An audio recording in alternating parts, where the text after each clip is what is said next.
to give you just a little bit more character development on this dude before I go into my main story of this episode. So, like, just to give you the full spectrum of who this man is. So, like, when he was moving, and he lived close to this grocery store that we worked at. So when he was moving, he called and he was like, "Hey, I need boxes." And it's like, "All right, I think we got some." And it's like, "Well, what kind of boxes did you need?" And he was like, "I mean, boxes." I was like, "Okay." Of the cardboard variety? Plastic variety? Right. Like, I mean, like, what are you looking for?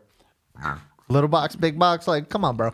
Little box, big box. Are you looking for, like, whatever it is? And he's like, "I'm moving." And I'm like, "There's some information I needed." I was like, "Okay, cool." I was like, "We got these boxes that come from this distributor that they send us that are all kind of universal sizes. I'll set them aside for you. If you want to come pick them up, just come pick them up whenever's good for you. I always have like 30. And he's like, "Well, I need way more than that." And I'm like, "Okay, cool. We'll get some more." I was like, "You may have to make a couple trips." He's like, "I don't want to." And I'm like, "Okay." Well, go to Cool. a moving Right, store, yeah, like not you a can, grocery store. You can buy boxes. That's totally fine. And then, so anyway, so like, yeah, so there's like boxes that are like stacked up for this man. And so he eventually comes by and like I open up the garage door that is like the back room to this place.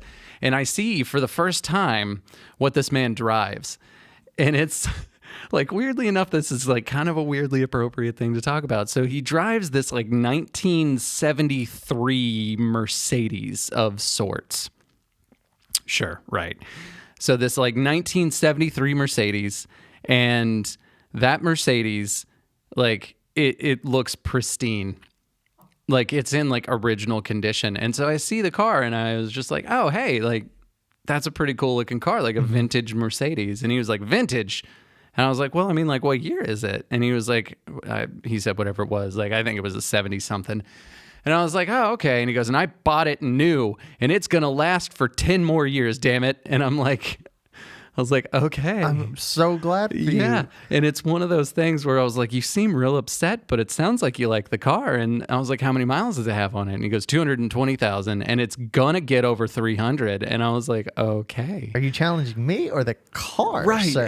And so like with that being said, I was like, I think he's keeping this thing alive. Like it just wants the sweet, sweet release of death, and this man will not let it die. So This car has no mouth, but it must scream. oh God, it definitely does. But anyways, so it's like, so this car, pristine condition, 220,000 miles on it. I don't know how those two things can exist like at the same time, but it's like with this man, it's like, it kind of just makes sense.